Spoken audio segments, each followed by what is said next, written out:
What's going on guys? This is Debarun and welcome back to the channel. Guys, आज के video में basically हम एक review करने वाले हैं इंटेल के नए 12 Zen Celeron CPUs का, और इसमें हम लोग डिटेल बात करने वाले हैं कि इंटेल के जो नए अभी 12 Zen Celeron CPUs आए हैं मार्केट में, उसमें इंटेल ने क्या मेजर चेंजेस और अपग्रेड्स किया है compare to its previous generations.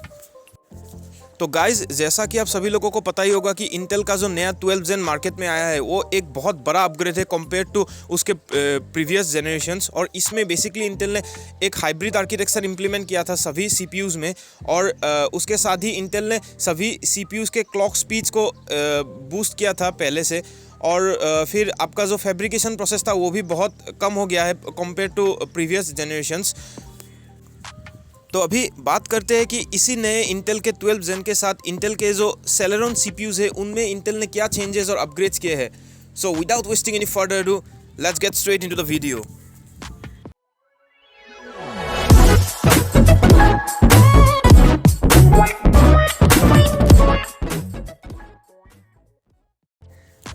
तो गाइज़, जब भी हम इंटेल Celeron नाम सुनते हैं तो हम लोगों के माइंड में एक इमेज आता है बेसिकली कि ये इंटेल का सबसे आप लोग मान सकते हैं कि सबसे लोएस्ट परफॉर्मिंग सीपीयू होते हैं, और इनका जो आपका पावर कंजम्पशन है वो भी बहुत कम होता है, और इसी के साथ मतलब आप कह सकते हैं कि एक बेकार परफॉर्मेंस वाला सीपीयू आप लोग इसको कह सकते हैं। ऐसा एक इमेज हम लोगों के माइंड में आता है।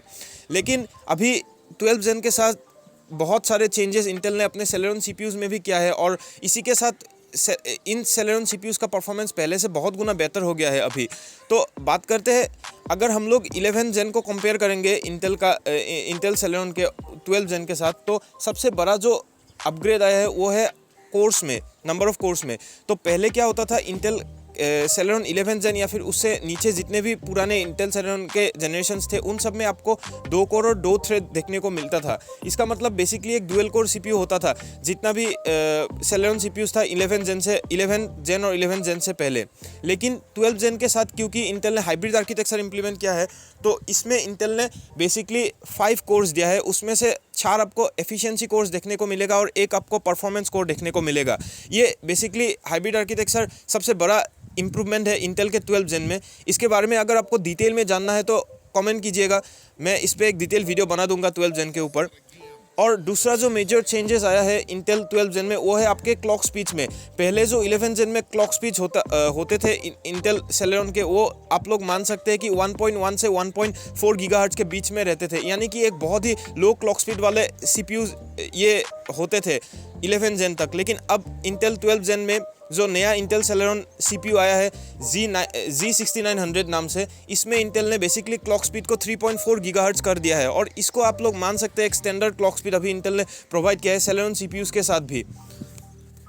जो थर्ड मेजर चेंज आया है इंटेल Celeron 12 Zen में वो है बेसिकली फैब्रिकेशन प्रोसेस से रिलेटेड। जो नए 12 Zen Celeron CPUs आए हैं मार्केट में, इसमें बेसिकली इंटेल ने फैब्रिकेशन प्रोसेस को कम करके 7 नैनोमीटर कर दिया है। जो पिछले 11 Zen या फिर 10 Zen के Celeron CPUs थे उनमें आपका फैब्रिकेशन प्रोसेस 10 या फिर 11 या फिर 12 नैनोमीटर का देखने को मिलता था, लेकिन अभी इसको 7 नैनोमीटर कर दिया है। इसका बेसिकली ये मीनिंग निकला कि एक तो क्योंकि नंबर ऑफ कोर्स इंक्रीज़ किया गया है और उसके साथ ही आपका क्लॉक स्पीड भी इंक्रीज़ किया गया है, तो आपको both multi core and single core performance में इंक्रीज़ देखने को मिलेगा। लेकिन उसके साथ ही क्योंकि फैब्रिकेशन प्रोसेस को भी साथ में कम किया गया है, तो आपको एफिशिएंट भी ज़्यादा देखने को मिलेंगे ये नए 12 Zen Celeron CPUs। और इसी के साथ गाइज, इंटेल 12 Zen में इंटेल ने जितना भी नया टेक्नोलॉजीज इंप्लीमेंट किया था वो सभी लगभग आपको देखने को मिल ही जाएगा इस Celeron CPUs में भी ऑलमोस्ट। तो अभी बात करते हैं कि इसका अभी प्राइस कितना चल रहा है मार्केट में अगर आप खरीदने जाएंगे Celeron 12 Zen CPU को। तो अभी जो currently Celeron 12 Zen CPU market में चल रहा है Z6900 नाम से, इसका आपको अभी प्राइस अगर आप ऑनलाइन में देखेंगे तो आपको 4700 से 5000 के बीच में आपको ये देखने को मिलेगा, और अगर आप ऑफलाइन मार्केट में ख़रीदने जाएंगे तो आप मान लीजिए कि 4500 से 5500 के बीच में ये सीपीयू आपको देखने को मिलेगा। ये आपका state to state basically vary करेगा। अगर आप दिल्ली वगैरह में ख़रीदने जाएंगे तो आपको थोड़ा कम में देखने को मिल जाएगा, 4500 4700 के आसपास देखने को मिलेगा। लेकिन आप अगर किसी दूसरे स्टेट से बिलोंग करते हो, मान लीजिए वेस्ट बंगाल या फिर आसाम से, तो इसमें थोड़ा सा आपको ज़्यादा देखने को मिलेगा प्राइस, 5200 5500 ऐसा देखने को मिलेगा। तो अभी गाइस वीडियो के एंड में बात करते हैं कि अगर आपका बजट बहुत कम है और आप एक अपने लिए कोई सिस्टम बिल्ड करना चाहते हैं तो क्या आपको इन Celeron 12 Gen CPUs को कंसीडर करना चाहिए। देखिए, अगर आप मुझसे पूछेंगे तो मैं तो यही बोलूँगा कि क्योंकि अभी 12 Gen के i3 और i5 प्रोसेसर्स के आने के बाद मार्केट में आपका जो पुराने i3 10th या फिर 11th या फिर 9 Gen के प्रोसेसर्स थे उनका प्राइस ड्रॉप हुआ है।